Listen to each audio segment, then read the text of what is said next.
Kalen Durrell lunged forward, the master's iron chain snaking in his hands. The cotton-molded air clung heavy to the throat, thick with heat that pressed down like a blanket of iron. Kalen stood in the hush between dawn and the next cry of the morning birds, his chest rising and falling with the rhythm of a hunted thing, learning to breathe in a new, dangerous time. The plantation house behind him wore a pale blush of smoke along its shutters, a thin veil between life and something else, freedom, or the shadow of what comes after blood and iron. The chain in his grip felt wrong and necessary, cool where it touched his calloused palms, hot where it warmed the bare skin of his wrists as if it remembered every man who had ever pulled it. Tight around another human neck, the room where his master lay was quiet but for the sigh of a door swinging on its hinge and the faintest hiss of a candle's wick dying into waxed shadows. The master's mouth had slackened, all pride and command dimmed to a still finished line. No more commands would curl from that throat. Only a smell, iron and soap and the sour tang of fear hung in the air, thick as the smoke from the lantern's wick, a smell Kalen would carry with him the rest of his days. The chain's cold chain-link kiss at his wrists pressed into the skin and bones, a reminder of the man's iron rule and the boy's long nights with sleep stitched shut by fear. He stood, heart-hammering, breath fogging in the half-light of a dawn that refused mercy. "Move," his master's voice would have boomed, but now it was only a memory of power, a ghost in the room. Kalen did not move toward the man who had claimed his breath since his first breath. He moved toward exit, toward the breath of air that belonged to him and no one else, toward the road that might, if fortune allowed, lead away from the plantation's arc of law and lash and unearned authority. The first step was a sound, iron rasping against iron as the chain scraped across Kalen's wrist, a thin, harsh rasp that felt like a memory turning to metal. He blinked, and the light caught something at the corner of the room, a glimmer of steel, the kind of gleam that makes men forget the difference between fear and courage. A shiver crawled along his spine as he straightened, hefted the chain a touch more firmly, and spoke the simplest, most dangerous word he could manage without breaking his tongue. Freedom he did not need to shout. The world for a moment listened. The air trembled with the hush of those who might hear a sound and pretend they did not. He could hear a clock somewhere in the hall, the ticking of time as it bled away the certainty of a lifetime, lived within a single branch of a white man's land. He moved with the speed of a rumor you want to be true, but fear to speak aloud. The outcome of the moment, the act that would mark him forever, unfolded with the suddenness of a storm breaking on a riverbank. The master lunged, perhaps to seize him, perhaps to call back a yard of life that felt like it belonged only to him. The iron chains, those same chains that had held Kalen in a shadow of servitude since the day his mother's voice had been cut short by fear and the price of keeping him, recoiled in a violent arc. There was a sharp, decisive contact and a brief, terrible hush of breath losing its last fight. The master fell and the room grew still again, as if the air itself paused in awe at the speed of a change so long in coming it could no longer be counted in the hours of a day. Kalen stood shaking, not from the crash of the blow or the weight of the chain in his hands, but from the sudden absence of the one fear that had gripped him since boyhood. Being smaller, being used, being anything less than a man. The master lay still, a line of quiet fading into a stain of something red across the floorboards that did not belong to Kalen's skin, but to the thing the room had become in that moment. The chain felt different now, heavier with consequence, heavier with the recognition that it was no longer merely a tool of someone else's will, but a banner of his own choosing. He stepped closer to the door, felt the rough wood bite back at his knuckles where moisture dripped from the night and sweat. He could still see his reflection in the glass, eyes that carried the ache of 1,000 mornings where fear had told him to hush, body that knew the rhythm of marches, and the weight of a crowd that would never let him go if given the chance. The escape was not the end, but the beginning of a different kind of pursuit. The countryside around the plantation smelled of damp earth and corn husks, of distant thunder and the faint bite of smoke from a nearby kitchen chimney. An orchestra of everyday life that did not know his name yet, but would soon learn what it meant to be needed in a way that no master's orders could prevent. He moved through the fields, the cords of the chains loose against his wrists, now that his hands were stained with more than ink or sweat. The night air clung to him with the damp of a storm in late July, The smell of damp soil and animal hides filled his nose, and the rough edge of the chain's texture dragged against his skin in a way that was both warning and burden. The world around him grew louder as he left yet. A chorus of distant dogs, a horse snorting in its stall, a distant man calling to his wife with more patience than he ever gave to Kaelin's existence. The woods came alive with the creak of old branches, the snap of dry leaves underfoot, and the soft, thrumming lullaby of crickets that could not know the difference between a free man and a chained one. Across the river, the dawn light woke, pale and pale-colored as a coin minted in a forgotten year. He found a path, a narrow track that serpentined through hedges and cornrows, toward a road that would take him to the lines where the war's loud voices were beginning to rise.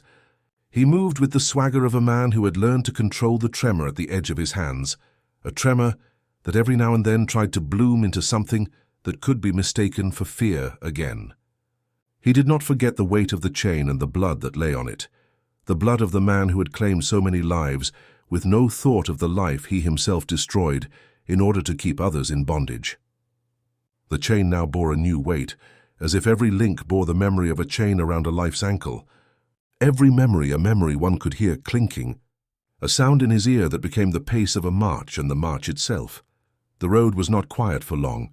A rider, the gleam of a horse's head, the glint of a saber in the sun, appeared from the thickness of a copse of trees. The horse was well fed and alert, its breath steaming like a small cloud in the morning air. The rider, a man with the rough edge of someone who had learned more about fear than mercy, pulled up short when he saw Kaelin's figure standing still, the chain in his grip catching the light and throwing back a wavering pattern across the dirt. The horse stamped. The rider's boot creaked in the stirrup. "What you got there, boy?" the rider asked, not gentle, not rough, but with a curious tilt that suggested he could see more than Kaelin intended to reveal. Kaelin's lips pressed together. He did not answer with words at first. He answered with a hand that moved to his chest, where the chain lay across him like a second skin. The metal hummed with a memory. Perhaps the memory of the master's iron control. Perhaps the memory of what he now owned, the power of choice that had not belonged to him, and the weight of a weapon that could be turned into something else entirely. The rider's eyes flicked to the chain. The horse's ears pricked forward, sensing danger and something else, something that made it restless. The rider's hand hovered near his own belt. The moment stretched out into a long breath between them, as a line between fear and resolve. "That is no toy," the rider finally said, softer now, as if the truth in his words could reconcile both men to the scene. "If you've killed a man with it, you'll answer for it or you'll run." He paused, listening to the wind. "Which is it you'd rather do?"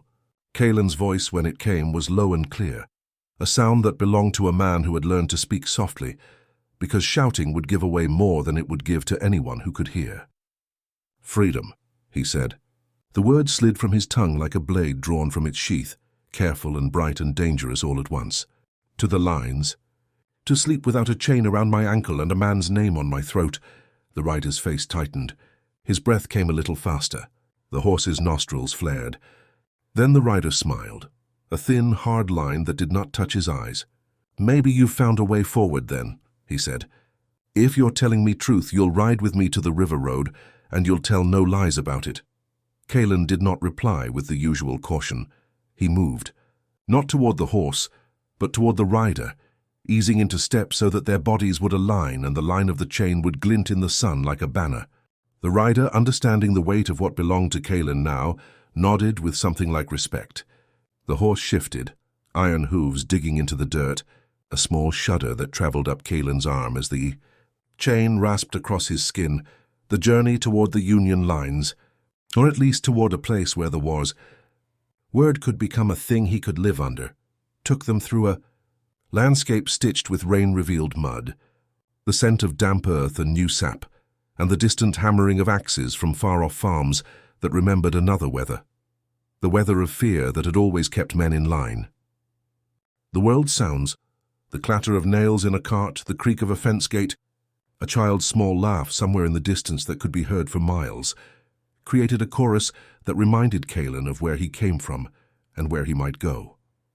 Over days that bled into nights, he moved closer to the endpoint of a road that would become his beginning. The chain, the human consequence of a chain's life, hung at his shoulder in a way that felt like a badge and a warning in equal measure. In the camps he passed, men and boys alike spoke in whispers about the war that had overtaken every quiet corner of the land. The Emancipation Proclamation had shifted the wind, and the Union Army began to draw men of every color into its ranks, promising something called liberty in exchange for service, yet often delivering more struggle and more risk than most believed possible.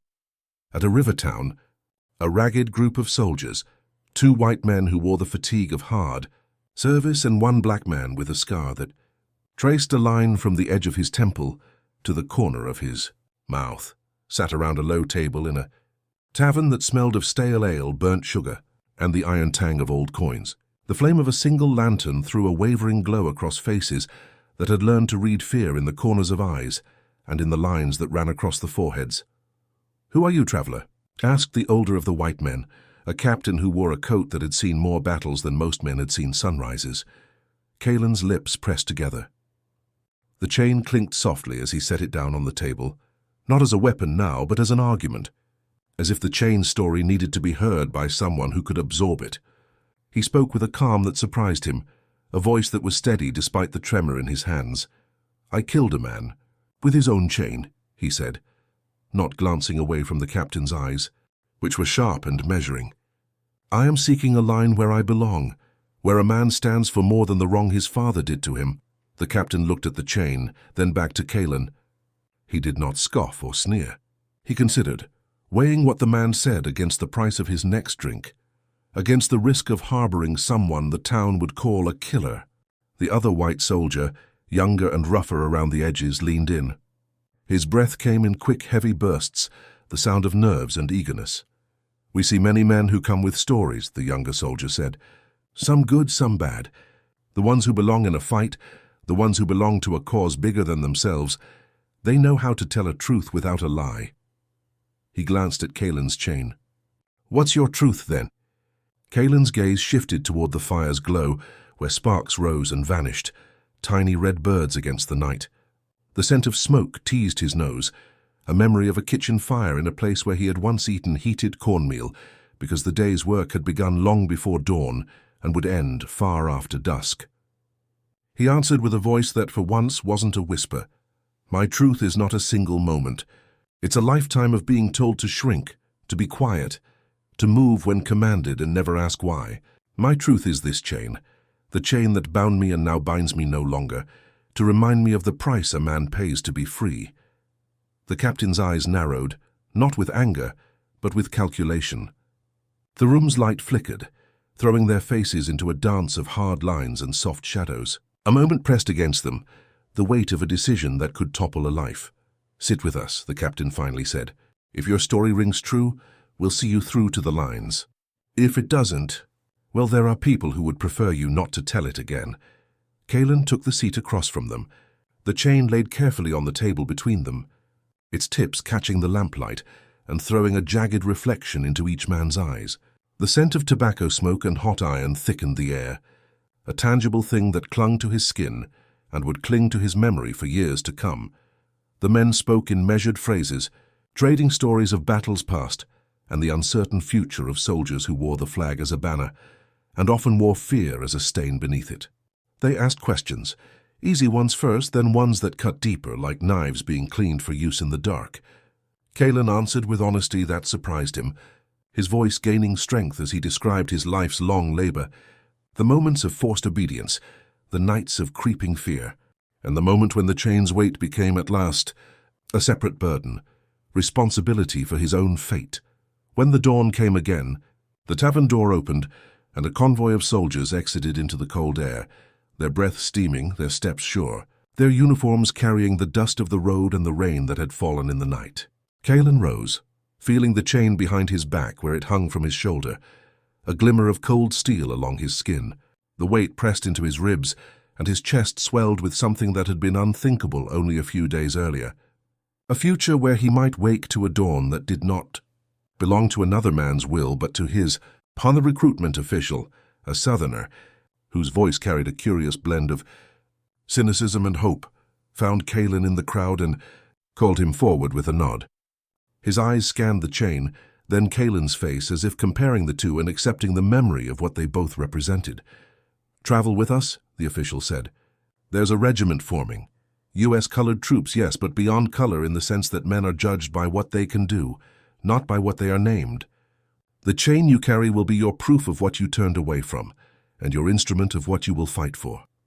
Kalen nodded, the air tasting of iron and coffee and something like courage. He stepped into line, the chain's weight now clearly a part of the march he would take, and for the first time he understood that he would go forward, not to avenge but to claim a future, where the chain no longer bound a man, but carried him toward a morning when the sun rose on all of them. The same sun, the same land, the same breath. Training began under a grey sky that hinted at rain.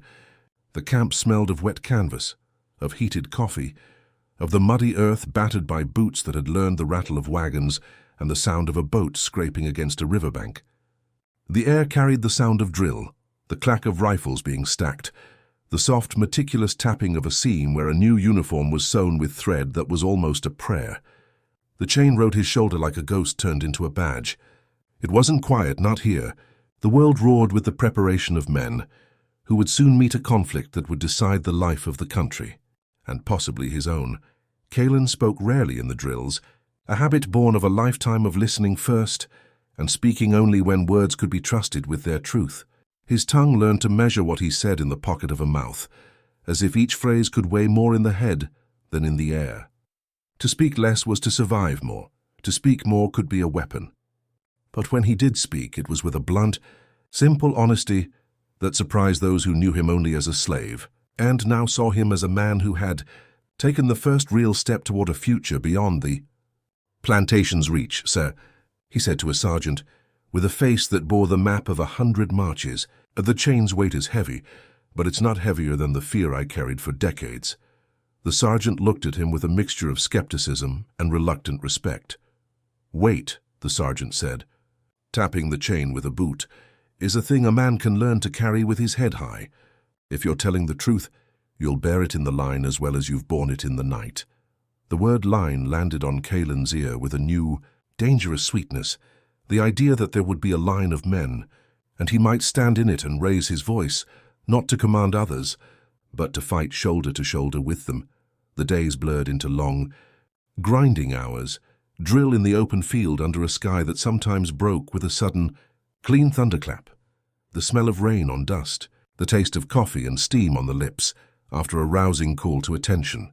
The chain's metallic scent returned slightly with every flick of Kalen's wrist as he shifted his weight in step, and the weight of it became a rhythm in his body, an almost musical beat that kept time with the cadence of marching feet. The first real test of his resolve came in a night march toward a contested river crossing, a place where the land was torn with the memory of past commands and future orders. The river's edge hummed with the constant background music of water, moving around stone and reed, the kind of sound that becomes a memory you can hear inside your head long after you've left a place.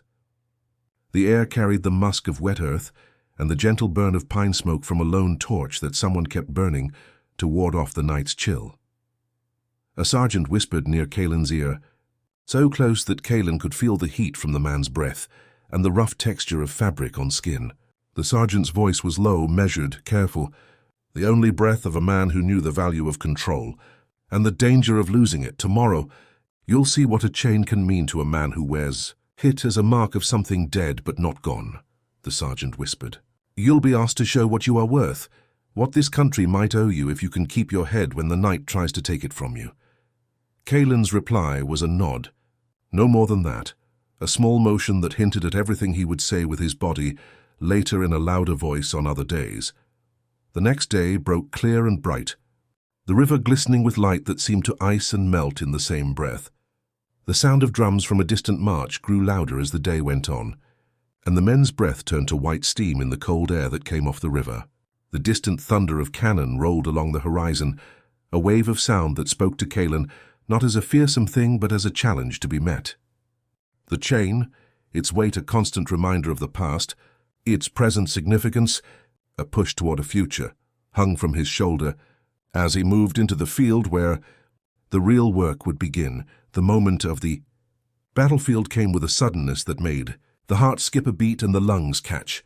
A crisp, brutal breath of fear that turned into a rousing breath of courage when the first bullets split the air like a shower of sparks. The ground shook under the fall of iron and earth, the sound of rifles and shouting competing with the river's steady murmur and the wind's own cry as it moved through the trees. Kalen did not flinch. His chain clinked faintly against the small of his back, a constant reminder of his changed fate and the oath he had taken to walk into the light, with as much of his old fear sloughed away as the new fear of the day demanded. In the thickest part of the engagement, a Confederate line pressed forward, rough-coiffed and desperate, their noise like a swarm of angry bees. Kalen's unit held their ground with a stubborn resolve that only soldiers of this war could understand, the knowledge that the line between life and death could tilt with a blink of a moment and the weight of a single decision. The sun glinted off the chain on his shoulder, a bright, cold signal to any who looked that this man carried not merely a piece of metal, but a story, a choice, and the possibility of an end to centuries of cruelty. A Confederate officer surged toward Kalen's flank, his horse's armor ringing as it moved through the churned mud. The officer's mouth pulled into a cruel arc as he reined back, his saber catching the light and throwing a line of gleam across Kalen's eyes. Kalen's breath came faster, but his fingers pressed into the chain's links and his shoulders squared, the weight turning into a steady, almost musical beat that matched the cadence of marching troops nearby. "Move aside, boy," the officer barked, his voice a weapon of its own. Kalen met the officer's gaze with a calm that surprised even himself. "I am where I stand," he said, his voice a quiet, firm instrument, "and I stand for what you do not believe in." The chain's cold bite against his skin was a language he did not need to translate aloud. It spoke through the way his arms moved, the way his body positioned itself to block the officer's advance, the way his legs moved with a balance earned from years of work that had never blocked him from moving towards something that felt true. The officer's horse shied, the animal's breath and fear mixing with the marching ground's dust and grit. The moment's tension stretched, a taut wire between two worlds, the plantation world of suppression and the battlefield world of survival, the world where men could still become more than the sum of their chains. A shot rang out, the kind that splits silence with a precision that makes every bone in the body ache in anticipation. The officer reeled, his saber clattering to the ground, and the horse snapped its head up, snorting. The line shifted. Kalen found himself alongside a comrade who had once been a stranger, now a partner in a fight no one should have to take part in. The battle ended in a lull that felt somehow louder than the fight itself. An hour later, the river's edge were bright with a sun that still burned but did not sting, and the air carried a smoky, mineral scent that told of campfires and iron and the lingering annunciation of war. The chain gleamed once more as Kalen adjusted it, the bloodstains on its links a silent, solemn trophy of the moment when he had decided, decisively, to break bonds that did not belong to him. The men around him spoke in measured awe, letting the clash over and the moment sink into memory, a memory that would shape the next days and the days after that. In the days that followed, the unit's rhythm settled into a pattern of movement, of patrols and skirmishes, and of nights where the world slept, as soldiers kept watch with the quietness of men who learned to listen to the world's smallest noises and the world's loudest ones in equal measure. Kalen found that the chain's weight, once a symbol of subjugation, could become something like a badge of resolve, a reminder that he carried more than mere metal. He carried the futures of those who could not carry themselves. He spoke little to most of the men, but when he did, his words were careful, precise, and truthful, the kind that earned a person a place among those who would risk their lives for one another without asking for many words in return. One evening when the campfire burned, low and around it the ground steamed with heat and damp earth, the sergeant who had become his unlikely mentor leaned in close to Kalen's ear. The flame's glow traced the lines of the sergeant's face and turned his eyes into two small, wary suns. "Kalen," the sergeant said softly, "you've told me your truth in many ways and many times. Do you know what this chain you carry means to those who fight beside you? Not just to you, but to the men who once believed they could never be free in a world that would swallow them whole." Kalen's voice was low, almost as if he was sharing a secret with himself, as much as with the man beside him. "It means the past is no longer a chain to hold me, but a bridge I am building across. The sergeant nodded, a grave smile breaking across his rough face. "Then keep building. The world may try to pull you back, but you keep your stride. The night is long, but the dawn will arrive with a louder song when people hear a chain that was once a mark of a slave become a signal for men to walk toward a country that promises more than fear." The words did not solve every fear, but they gave Kalen something to hold on to when the nights grew too long for even the strongest heart. He would wake with the dawn, the chain resting against his shoulder, the iron cold against his skin and his flesh turned into a living map of the night's journey, where he had come from, where he now stood, and where he hoped he would finally go. Winter came with a whisper rather than a cry, turning the river's edge into a pale sheet of ice that cracked softly at the coldest hours of the night.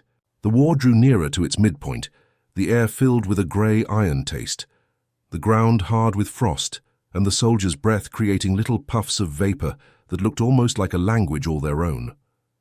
The chain's presence, its weight, its memory, remained constant, a bright thread that moved with his body every time he stepped, every time he moved his arm to shoulder the weight and keep his posture upright against the world's price. Kalen found himself in another firefight not far from the river, the ground beneath him chalky and pale, the air sharp with the bite of cold and smoke. The enemy pressed, but his unit, now steadier and more cohesive than it had been when he first joined, met them with a discipline that surprised even him. The chain clinked against his back with every movement, an audible rhythm that matched his heart's beat, keeping a steady tempo as he advanced, and then paused, listening to the campers' questions and the orders that came down from the line of officers, some of whom were soldiers with the same stubborn hope for this war's end as the rest of them. In a moment of quiet after the firing had ceased, a Confederate scout crawled from behind a fallen log, his rifle held low, his breath heavy, eyes searching for something that might not be there. He looked at Kalen with the kind of fear that made a man's hands shake, as if Kalen's presence reconstituted the fear into something tangible. Kalen spoke to him, careful and clear, not to threaten but to force him to listen to the truth of what this war could mean for him, even if he did not understand it yet. "Look at me," Kalen said, low and direct, the chain's metallic glance catching the scout's eye. "I am not what you think I am. I am what a man becomes when he learns what freedom costs and what courage costs. Hear the difference between the two." The scout's eyes widened, then narrowed again, the boy's fear returning to him in a wave. The two men's gaze held, a still moment that stretched until the sound of a distant bugle rose like a clarion call, breaking the spell and sending the scout scrambling back toward the trees. The regiment's commanders soon decided that Kalen's presence was more than a symbol. It was evidence of something practical, something that could be turned into strength on the field. He found himself assigned to a squad of men who believed in what they fought for with a stubborn faith. The kind of faith that does not vanish when the day's work is done and the night is long, but grows stronger as the days pass and the sun's light changes hue and intensity.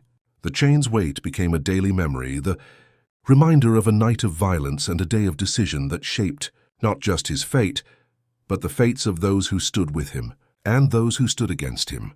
The war, with all its brutality, continued to edge forward, its pace unrelenting. In a moment that would become a story whispered among soldiers, long after the guns fell quiet, Kalen found himself in a position to do something that would define not the act of death, but the act of living. A comrade, a young man who had grown up with the same breathless fear and the same dream of a day when his children would not know chains as a memory but as a history, was captured, his hands bound by rope, and the fear that his captors might choose to make him kneel and beg for mercy. Kalen's breath pressed against his chest, his heart a drumbeat in his ears, as he stepped toward the line where danger and duty met. He moved with the chain against his shoulder, the weight a stubborn reminder of what it took to stand there and do what was necessary.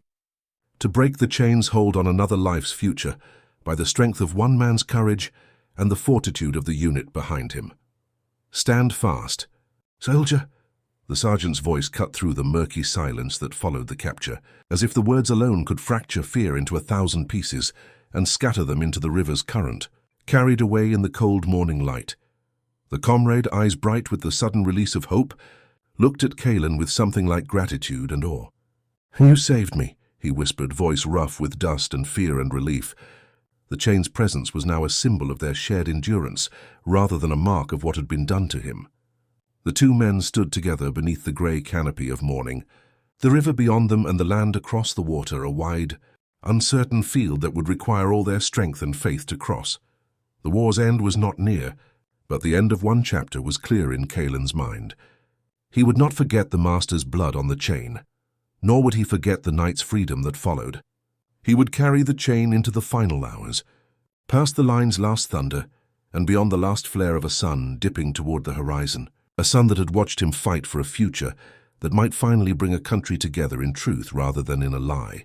The chain would remain both a burden and a beacon, an item of memory that demanded the wearer to remain vigilant and to fight for something larger than vengeance. The possibility of a country where a person could be more than the color of their skin, more than the title of their birth, more than a name the world had given them, because it did not understand who they could become. In the last months of the war, as the army's drums hammered the earth and the fires of conflict burned away many old certainties, Kaelin found a quiet, stubborn peace in the constant resolve of the men around him. They spoke in bursts of language that could be mistaken for simple talk, but that meant the world to those who participated in it, a language of respect earned and shared, a language of a future, imagined in the shape of a shared breakfast at dawn and a shared night's watch, with a chain's memory resting against a shoulder. A chain that no longer tethered a man to a master, but bound a people to their own promise of a country they could finally call their own. When the guns finally fell silent, and the smoke's harsh memory began to lift from the land, Kaelin stood at the river's edge once more, the chain cold and glittering in the pale light, and the air around him carried a new scent, the scent of a future being built with the hands of many who had learned to fight not out of hatred, but out of a stubborn hope. He looked toward the distant hills and then down at the water, where the current moved with a patient patience that reminded him of a lesson he had learned long ago on the plantation's edge, that rivers, like people, can be crossed, but it takes courage to step into the cold and walk toward the other side. The final image of Kaelin Dorell in a Union uniform, chains slung across his back in a way that made the metal look almost ceremonial, was not of victory shouted across a battlefield, but of quiet endurance, the endurance to feed a dream of a nation where a man's worth would be measured, not by the chain that bound his body, but by the chain's absence from his heart, by the freedom to call out the truth, with a voice that would never again be suppressed by fear. The chain, stained with a life's litany of pain and fear, remained a trophy, less a mark of violence than a symbol of transformation, a reminder that sometimes the strongest weapon a man can bear is the courage to choose to live for something beyond himself. And so Kaelin Dorell moved forward, step by step, into a future where the sun did not always rise on a plantation's dark, but where the day could begin again with the promise of justice, the memory of a single, brutal night transformed into the power to shape a country's dawn. The chain clinked softly with each stride, a quiet, stubborn sound that could be heard over the camp's morning clamor and the river's endless murmur, a sound that whispered a single truth into the wind: freedom is earned, and the road toward it begins with the courage to turn a weapon into a witness in the service of a better life. Kaelin Dorell's name did not vanish into history as a mere rumor of a slave who killed a master with iron. It became a pledge, a story shared in the heat of early morning drills and the hush before battle, in the soft light of a dawn that promised not vengeance, but a future. The chain's weight remained, an unavoidable reminder of what had come before and what was now possible when a man chose to stand and fight for something larger than fear. He moved forward toward the line, toward a dawn that would finally see a country built not by the power of a few, but by the strength of those who dared to carry a heavy chain